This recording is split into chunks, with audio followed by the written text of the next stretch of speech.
આપણે જોઈ શકીએ છીએ કે ભુજ શહેરને એક અમૂલ્ય ભેટ વોકવે સ્વરૂપે આપણે આરોગ્ય પથ તરીકે આપેલ છે. એવી જ રીતના ભુજ શહેરનો પ્રાણ પ્રશ્ન હતો દાદા દાદી પાર્કનો. તે દાદા દાદી પાર્કનું તમામ જાતનું સર્વે કરી અને તેના 7 બાર પણ ભુજ નગરપાલિકાના નીકળે છે.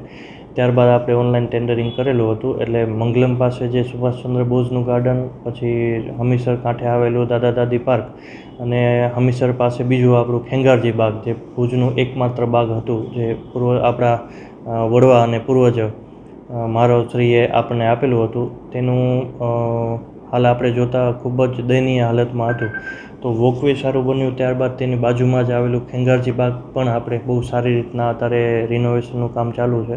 તમામ ગાર્ડનની અંદર નવી લાઇટો, નવા પોલો, જે હાલવાની જે પથ હતો તે પણ ખૂબ ખસ્તા હાલતમાં હતો, તેને પણ આપણે પેવ બ્લોક દ્વારા સજ્જ કરવામાં આવશે. અને ત્યાં જૂની જે આપણી પુરાણી તોપો હતી એ ત્યાં મદનસિંહજીનું જે સ્ટેચ્યુ છે તેની આજુબાજુ રંગરોપાણ કરી અને વ્યવસ્થિત ત્યાં રાખવામાં આવશે. અને ત્યારબાદ જે જૂની ભૌતિક વસ્તુઓ હતી, જે કૂવો છે, કૂવો પણ દટાઈ ગયેલો હતો, તેને પણ આપણે ખોલીને વ્યવસ્થિત તેને તારદાર ફેન્સિંગ કરીને વ્યવસ્થિત તેને રાખવામાં આવશે અને પબ્લિક જોઈ પણ શકશે કે ભાઈ આ જૂનો ઐતિહાસિક કૂવો છે ત્યાં.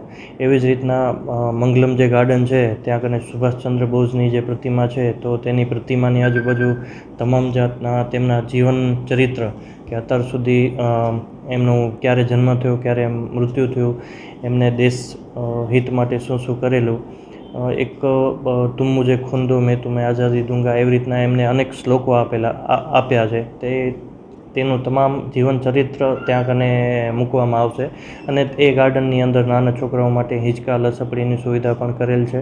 અને ખાસ કરીને હમણાં યુવાનોનો ટ્રેન્ડ ચાલુ છે કે મૂવીઝનો, તો એક આપણે દિવાલ એક એવી ઊભી કરીશું અને ત્યાં કને પ્રોજેક્ટર દ્વારા મૂવી બતાવે. કોઈનો બર્થડે પાર્ટી હોય, કોઈ નાનું એવું ફંક્શન હોય, તો ત્યાં આપણે આઉટડોરમાં મ્યુઝિક નાઇટ જેવું આયોજન કરી શકીએ અને આવી રીતના મૂવી પણ બતાવી શકીએ, એવું આપણે આયોજન કરેલું છે.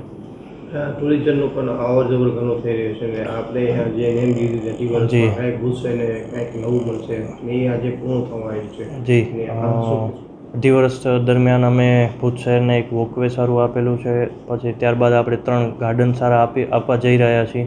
ભુજ શહેર માટે ભુજને મહાનગરપાલિકાનો દરજ્જો મળે તોય પણ આ બિલ્ડિંગ ખૂબ કામ આવે એવું છે. એવું અટલ ભવન પણ અમે બનાવેલું છે. અને ભુજ શહેરના જે મુખ્ય માર્ગો છે, જે ભુજ શહેર અને ભુજ નગરપાલિકાની હદમાં આવતા તમામ રોડો આપણે રિસર્ફેસિંગ કરેલા છે. બહારના તમામ જે રિંગ રોડો છે તે RNBની હસ્તક આવેલા છે. એટલે આવનારા દિવસોની અંદર તે પણ ત્યાં કને આખું રિસર્ફેસિંગ થવા જઈ રહ્યું છે. અને ખાસ કરીને મોદી સાહેબનો સંકલ્પ હતો ને જે ઉચ્ચ વિચારણા હતી, એમની દૂરદૃષ્ટિ હતી કે કચ્છ નહીં દેખા તો કુછ નહીં દેખા.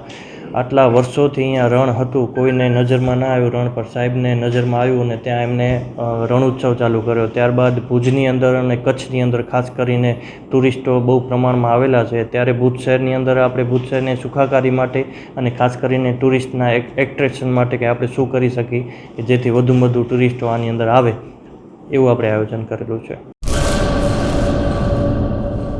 કચ્છમાં બાગાયતી ક્રાંતિ બાદ જળ ક્રાંતિ માટે તત્પર છે શ્રીનાથજી એગ્રો કોર્પોરેશન. ખેડૂત મિત્રો માટે ખુશખબર, ખારા પાણીમાં પણ થશે ભરપૂર પાક. સબમર્સિબલ પંપના ડીલરો, ઇરિગેશનના ડીલરો અને એગ્રો સર્વિસ સેન્ટરના વેપારીઓ માટે બહોળા વેપારની સુવર્ણ તક, એટલે કશ્યપ એન્ટીસ્કેલ સિસ્ટમ. આ મશીન ખારા પાણીને પણ ખેતી લાયક બનાવે છે. આ મશીન મેગ્નેટિક નથી, ડીલરશીપ આવકાર્યા. મોંઘું બિયારણ વાયું, સારું ખાતર નાખ્યું, પણ આ ખારા પાણીને લીધે પાકનો ઉગાવ નો થયો તે નો જ થયો અને ઉપજ નો નીકળી. ભલા માણા મૂંઝાય છે શેનો? ખેતરમાં લગાવ કશ્યપ એન્ટીસ્કેલ મશીન, જે ખારા પાણીને બનાવે ખેતી લાયક અને ફળદ્રુપ જમીન સાથે આપે મબલખ પાક. સંપર્ક Shrinathji agro corporation, Prahlad Nagar road, SJ highway, Ahmedabad. સંપર્ક મનોજભાઈ 98 250 20 3 31.